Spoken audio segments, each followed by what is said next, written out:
On the surface, it seems that Wordsworth's poem from 1798, lines written in early spring, is one of his first celebrations of the harmony of nature versus the disharmony of humankind. But in fact, the poem is more a dramatization of Wordsworth's speaker, desperately yearning to find some meaning in the natural world that will help him find a way to understand the pain of being human. The poem begins, "I heard 1,000 blended notes, while in a grove I sat reclined, in that sweet mood when pleasant thoughts bring sad thoughts through the mind. To her fair works did nature link the human soul that through me ran, and much it grieved my heart to think what man had made of man." So the poem opens with this distinction between the poet feeling connected to the natural landscape. The notes are blended, and he himself feels blended into the notes. There's a sense that he has a soul within him that connects him to the spirit in the natural world. So here is the speaker feeling connected to the natural world, in harmony with the natural world. And this leads him, strangely enough, to feel melancholy because in feeling his current connection, he can imagine what it's like not to be connected.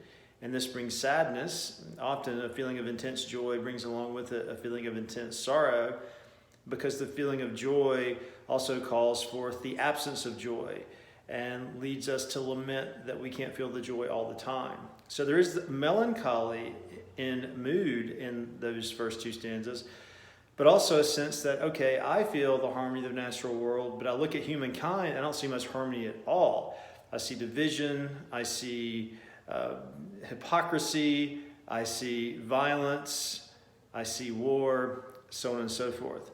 So that seems to be the main distinction. Nature, connection with nature, good. Human divisiveness, bad. But then the poem becomes rather strange. The poet in the next three stanzas lists three things that he is observing while sitting in the grove. He sees periwinkle trailing itself through greenery. And he says, I really hope that those flowers enjoy the air they breathe. And then he sees some birds hopping around. He says, I really got to believe that those birds are feeling pleasure when they're hopping around. And then he sees twigs catching the wind. And yet again, he wonders, do those twigs feel pleasure? Do they enjoy breathing the wind blowing through them? So on three occasions, there's not a sense of, oh, nature is full of joy, I am too. There's more a sense of, I have no idea if nature is enjoying what it's doing, but I sure hope it does. So the hope suggests a feeling of doubt. Well, it seems here that the poet himself does not feel in harmony with the natural world. He feels disconnected from it. If he felt connected to it, he would have a more intimate knowledge of what these animals and plants are feeling, or he would know if they're feeling it all. So even though the poem begins with this statement of the power of nature, in the next three stanzas, there's an articulation of the poet feeling divorced from nature, which of course puts him on the side of the men who make division with other men. So we can see that the pleasant mood seems to be fading away and the melancholy mood seems to be coming to the fore. Well, then the poem ends rather strangely. After listing these three natural events and wondering what these events feel, what emotional life these events have, he says, if this belief be from heaven sent, if such be nature's holy plan, have I reason to lament what man has made of man? So the poem ends not with affirmation, but with doubt. And the poet's saying, if I believe that possibly the natural world is feeling pleasure because heaven itself has sent this belief, if part of the plan of nature is for me to believe that these things are true of the natural world, then don't I have reason to lament what man has made of man? But the problem is, whereas earlier in the poem he can say, I can measure man's misbehavior against the harmony of nature, by the end he's lost that distinction. He no longer has a feeling of connection with the natural world, so he can no longer measure what man has made of man against some kind of clear moral standard.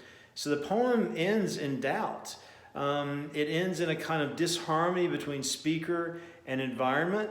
So ultimately the poem becomes less an argument than a kind of psychological exploration of the poet's desperate need to feel that nature has harmony, so it can become a sort of moral guide for how he should behave as a human. So in this regard, it's less a poem that is about anything, and it's more a poem that dramatizes the deep human need to find meaning in the natural world, given that not much salubrious meaning comes from human behavior.